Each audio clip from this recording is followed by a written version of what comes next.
इसमें कोई शक नहीं कि 2025 का साल गोल्ड और सिल्वर का रहा है। गोल्ड और सिल्वर ने रिटर्न ऐतिहासिक लेवल पर दिया है। सारे इन्वेस्टर्स जिनके पोर्टफोलियो में गोल्ड और सिल्वर थे वो मालामाल हो गए हैं और इसीलिए एक सवाल सारे इन्वेस्टर अब पूछ रहे हैं, क्या गोल्ड और सिल्वर अपने हाईएस्ट पीक पॉइंट पे पहुंच गया है?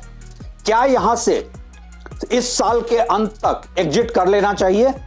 क्या 2026 में गोल्ड और सिल्वर रिटर्न नहीं दे पाएगा या फिर 2026 का साल गोल्ड और सिल्वर की एक नई ऊंचाई का होगा?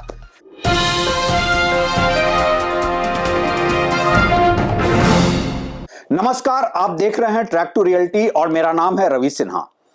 2026 की शुरुआत के पहले हर इन्वेस्टर जिन्होंने गोल्ड और सिल्वर में पैसा बनाया है थोड़े से डरे हुए हैं। वो ये सोच रहे हैं कहीं ऐसा ना हो कि गोल्ड और सिल्वर अपने पीक प्राइस पॉइंट पे है तो जितना भी उनका गेन रहा है 2025 का 2026 में प्राइस क्रैश हो जाए। वहीं दूसरी तरफ कई सारे लोग ये भी पूछ रहे हैं, क्या अभी भी गोल्ड और सिल्वर में इन्वेस्ट करना चाहिए? देखिए, दो तीन चीजें आपको एज एन इन्वेस्टर समझने की है। पहली बात यह कि दुनिया में कोई भी इन्वेस्टमेंट रिस्क फ्री इन्वेस्टमेंट नहीं होता है। स्टॉक मार्केट में भी रिस्क फ्री इन्वेस्टमेंट नहीं है, property market risk free investment नहीं है, तो गोल्ड और सिल्वर भी रिस्क फ्री इन्वेस्टमेंट नहीं हो सकता है। हालांकि रिलेटिवली स्पीकिंग ये कम रिस्की माना जाता है। 2025 में जिस तरह से गोल्ड और सिल्वर का ऐतिहासिक रिटर्न रहा, उसके फंडामेंटल्स को देखने की जरूरत है, न कि यह देखने की जरूरत है कि प्राइस पॉइंट पे ये आज अपने पिक पे है। से फॉर एग्जांपल, अभी एक न्यूज रिपोर्ट आई थी कि किसी के ग्रैंडफादर ने इन्फोसिस का 1 लाख रुपए का शेयर खरीदकर छोड़ दिया था। परिवार में लोग भूल भी गए थे और आज वो शेयर करीब 700 करोड़ का हो चुका है। ऐसी ऐसी कहानियां जब लोग सुनते हैं तो उन्हें लगता है स्टॉक मार्केट बेटर रिटर्न का एवेन्यू है।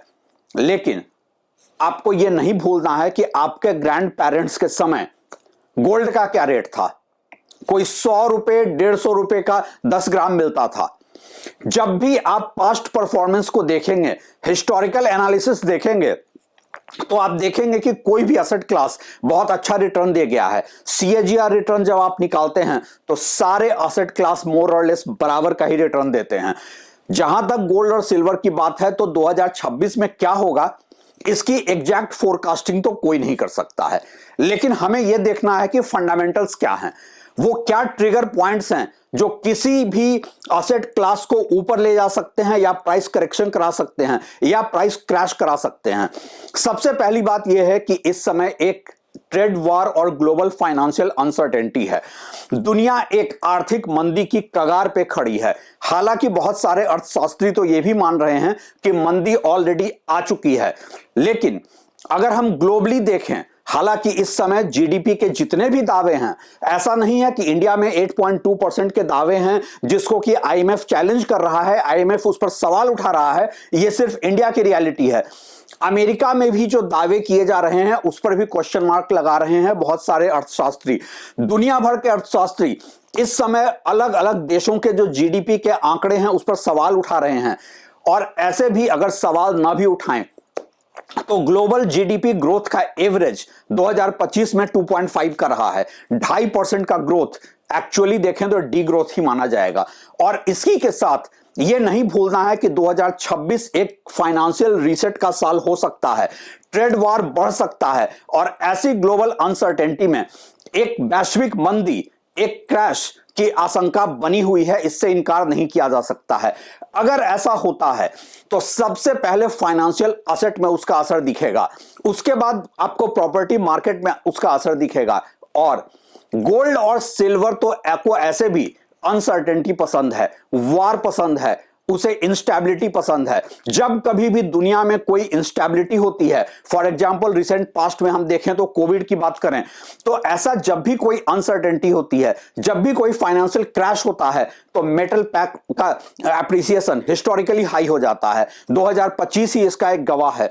इसको देखते हुए 2026 में इस बात की पूरी आशंका है कि जिस गोल्ड और सिल्वर को आप मान रहे हैं कि प्राइस पॉइंट में अपने पीक पे है, वो एक्चुअली और बेहतर रिटर्न दे सकता है। हो सकता है 2026 में गोल्ड और सिल्वर का रिटर्न ऐसा हो कि उसके सामने 2025 का रिटर्न कम दिखे।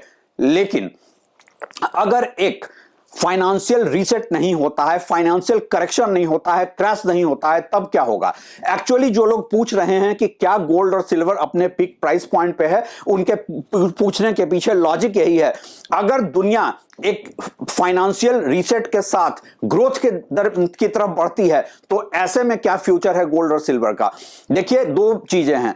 या तो दुनिया में 2026 में फाइनेंशियल रीसेट होगा, एक फाइनेंशियल करेक्शन या क्रैश होगा, ऐसे में गोल्ड और सिल्वर से बेहतर रिटर्न का कोई एवेन्यू ही नहीं है। और अगर नहीं होता है, जिसकी आशंका बहुत कम है, जिसकी उम्मीद बहुत कम है, अगर नहीं होता है, दुनिया एक बहुत परफेक्ट ऑर्डर में भी चलती है, तो भी गोल्ड और सिल्वर कम से कम एक सेफ असेट तो है। गोल्ड और सिल्वर आपको 2025 की तरह हो सकता है कि रिटर्न ना दे अगर पूरी दुनिया में इकोनॉमिक ग्रोथ रहा तो, लेकिन एक डबल डिजिट रिटर्न 8 से 10% का रिटर्न तो आप एक्सपेक्ट कर ही सकते हैं। अगर आप सेफ्टी देखना चाहते हैं तो इस समय के ग्लोबल आर्थिक माहौल को देखते हुए गोल्ड और सिल्वर से ज्यादा सेफ असेट कुछ नहीं है। और अगर आप बहुत हाई रिस्क टेकर हैं, तब आपके लिए गोल्ड और सिल्वर भी आज उतना ही अट्रैक्टिव है जितना कि स्टॉक मार्केट। चॉइस आपकी है, लेकिन इतना तय है, कोई भी असेट क्लास अपने पीक प्राइस पॉइंट पर जब दिखता है, आप अगर हिस्टोरिकली देखें, जब गोल्ड 100 रुपए 150 रुपए से बढ़कर 2000-3000 रुपए प्रति 10 ग्राम पहुंचा था, तब भी लोगों ने यही माना था कि यह अपने पीक प्राइस पॉइंट पे है। 5 साल 10 साल आगे जब आप देखेंगे तो आज का प्राइस पॉइंट आपको कम नजर आएगा। गोल्ड और सिल्वर क्या कोई भी असेट क्लास अपने पीक प्राइस पॉइंट पर कभी नहीं होता है। आगे बढ़ने के चांसेस हमेशा होते हैं। हमें सिर्फ यह देखना है कि 2026 में कैसा ग्लोबल इकोनॉमिक एक मॉडल चलता है, किस तरह की आर्थिक परिस्थितियां बनती हैं।